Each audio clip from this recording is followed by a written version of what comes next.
अस्सलाम वालेकुम, मां तव्हांजो गाइड मसूर अहमद थींदो। अॼु असां जेको आहे क्लास उहो आहे सेकेंड ईयर ऐं असां जेको सब्जेक्ट पढ़ंदासीं उहो केमिस्ट्री पढ़ंदासीं ऐं जेको चैप्टर पढ़ंदासीं उहो 4 पढ़ंदासीं। जेके पहिरियों ॿियों ऐं टियों जेके चैप्टर्स आहिनि उन्हनि जो फ़िलहाल असां थोरो पासे ते था रखूं, साइड ते था रखूं, छाकाणि त जेको 4th चैप्टर आहे उन में जेके असां अञा कंपाउंड्स आहिनि असां उन्हनि जा नाला ॾींदासीं। लेकिन असांखे कंपाउंड्स जा नाला ई असां सिखी न सघंदासीं त ॿिया चैप्टर कम जा न आहिनि। तंहिं करे असां जेको पहिरियों चैप्टर पढ़ंदासीं उहो पढ़ंदासीं नोमेनक्लेचर ऑफ ऑर्गेनिक कंपाउंड्स। इहो असांजे चैप्टर जो जेको आहे नालो आहे। जेसि ताईं मुंहिंजो हीउ वीडियो अपलोड थींदो तेसि ताईं तव्हांखे लाइव स्ट्रीम ते मां सरप्राइज़ रिवील करे चुको हूंदुमि। ठीकु आहे, हिन में जेको असांजो जेको अॼु टॉपिक थींदो उहो इहो थींदो त असां कंपाउंड्स जा नाला ॾियणु सिखंदासीं। ठीकु आहे, उन खां पहिरियों मां तव्हांखे कुझु हिस्ट्री ॿुधाईंदो वञा त पहिरियां जेका हुई तव्हां ॿुधो हूंदो आयुपेक। आयुपेक खां अलावा जेको पहिरियां सिस्टम हो IUC नाले हिकु सिस्टम हो। इन जे ज़रिए रफली मतिलबु कंपाउंड्स खे नाला ॾिना हूंदा। उन दौर में कंपाउंड्स बि थोरा हुआ, 1000 जे क़रीब कंपाउंड्स आहिनि, करे असां इन जे ज़रिए नाला ॾिना हुआसीं। पोइ जीअं ई छा थियो, मॉडर्न दौर थियो, पोइ हिकिड़ी ॿी ऑर्गेनाइज़ेशन आई। ॿी कहिड़ी ऑर्गेनाइज़ेशन आई? आयुपेक। आयुपेक नाले हिकु ऑर्गेनाइज़ेशन आई ऐं जेका इन में छा पियो ॾे कंपाउंड्स जा नाला पई ॾे। ऐं इहा कॾहिं आई? इन जी तारीख़ अथव 1958 में हीअ छा आई ऑर्गेनाइज़ेशन थी। पोइ इन जे ज़रिए छा पियो थिए, कंपाउंड्स खे नाला पिया ॾिना वञनि। हिन जो फुल फॉर्म आहे international union of pure and applied chemistry. ठीकु आहे, तव्हां इहा यादि रखिजो। ऐं जेकॾहिं हिन तव्हां जेकॾहिं चैप्टरनि ते गौर न कयो त तव्हांखे सॼो किताबु सम्झ में न ईंदो, छाकाणि त हिकु ऑर्गेनिक केमिस्ट्री आहे जेका असांखे सम्झणी आहे। MDK टेस्ट में सेकेंड ईयर जी वधीक केमिस्ट्री ईंदी अथव ऐं जेका फर्स्ट ईयर जेका ईंदी आहे फिजिक्स घणी ईंदी आहे। ठीकु आहे, इहा तव्हां थोरो यादि रखिजो। ऐं इन में असां हिकिड़ो फार्मूलो मां तव्हांखे ॿुधाईंदो वञां त उन फार्मूले तहत असां ॾेई सघूं था नाला। Organic compound is equal to basic chain plus functional group, जंहिंखे असां FG मां लिखियो फंक्शनल ग्रुप। इन जो फुल फॉर्म आहे। बेसिक चेन छा आहे इहो मां तव्हांखे ॿुधायां थो। बेसिक चेन छा आहे? बेसिक चेन इन जो जेको डेफिनेशन थींदी उहा आहे numbering of carbon. Numbering of carbon is called basic chain. Other than carbon called branch यानी सबस्ट्रेट। एक्सप्लेन कयां थो। जेका कार्बन जे मथां छा हुजे नंबरिंग हुजे त असां उनखे छा चवंदासीं? बेसिक चेन चवंदासीं। ऐं उन खां अलावा जेके ॿियूं कार्बन आहिनि असां उनखे छा चवंदासीं? ब्रांच यानी सबस्ट्रेट चवंदासीं। जीअं कार्बन हे लिखियल आहिनि, ठीकु आहे, ऐं हिते लिखियल आहे, सही आहे, हिन जे मथां नंबरिंग ॾिनल आहे ऐं हिन जे मथां छा आहे? नंबरिंग न आहे। त हीउ जेका हिसो थी वियो असांजो, इहा छा थी वियो? इहो थी वियो बेसिक चेन ऐं हीउ हिसो जेको थी वियो इहो थी वियो ब्रांच। ठीकु आहे, इहा एतिरी ॻाल्हि सम्झ में आई।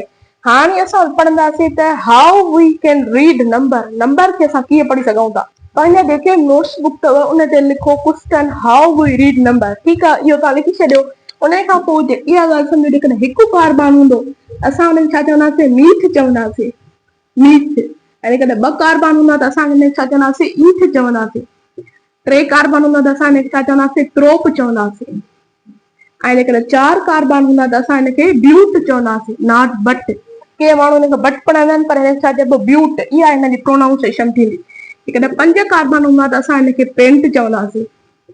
ऐं जेकॾहिं 6 कार्बन हूंदा त असां हिनखे छा चवंदासीं? हेग्स चवंदासीं। ऐं जेकॾहिं 7 कार्बन हूंदा त असां हिनखे छा चवंदासीं? हेप्ट चवंदासीं। ऐं जेकॾहिं 8 कार्बन हूंदा त असां हिनखे छा चवंदासीं? ओक्ट चवंदासीं। ऐं जेकॾहिं 9 कार्बन हूंदा त असां हिनखे छा चवंदासीं? नोन चवंदासीं। 10 कार्बन हूंदा त असां हिनखे छा चवंदासीं? डेक चवंदासीं। 10 कार्बन ताईं तव्हांखे ॻाल्हि सम्झ में अची वई। Meth, eth, prop, but, pent, hex, hept, oct, non, dec. ठीकु आहे, हाणे था हलो 11 ते।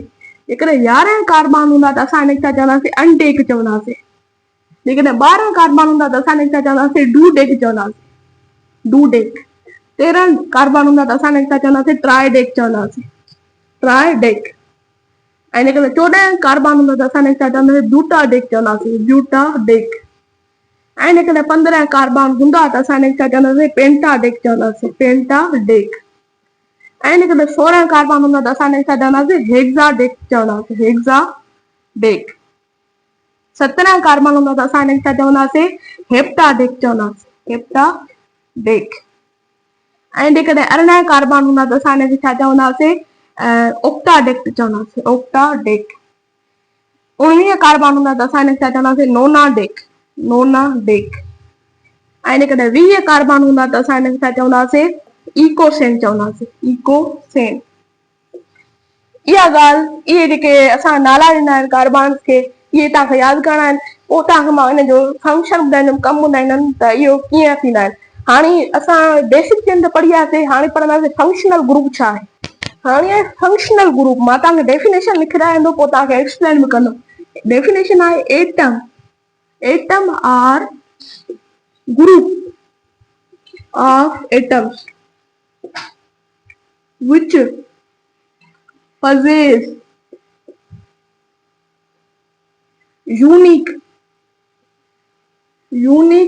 properties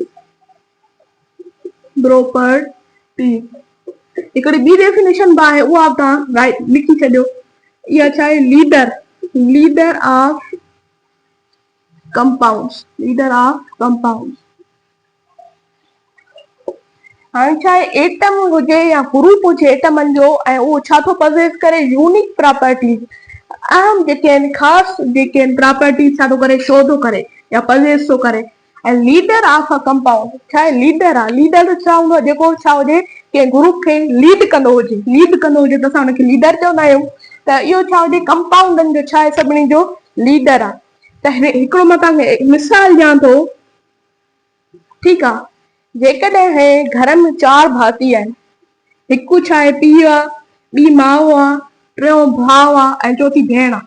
जेकॾहिं ख़ुदा न ख़ास्ता जेकॾहिं भेण खे कुझु थी थो वञे ठीकु आहे उहा गुज़ारे थी वञे त बि हिननि जो घर जो निज़ाम पियो हलंदो छाकाणि त हिननि जो जेको पीउ आहे उहो पियो कमाईंदो। ऐं जेकॾहिं हिननि जे भाउ खे कुझु थी थो वञे त बि पियो घर जो निज़ाम हलंदो। ऐं जेकॾहिं हिननि जे माउ खे कुझु थी थो वञे त बि हिननि जो छा हलंदो घर जो निज़ाम पियो हलंदो। पर जेकॾहिं हिननि जो पीउ जेको घर जो ख़र्च थो हलाए उन खे कुझु थी वञे त घर जो निज़ाम छा थींदो ख़तम थी वेंदो। त मतिलबु इहो निज़ाम बहितर न रहंदो। इहो हिन जो हिकिड़ो मिसाल अथव।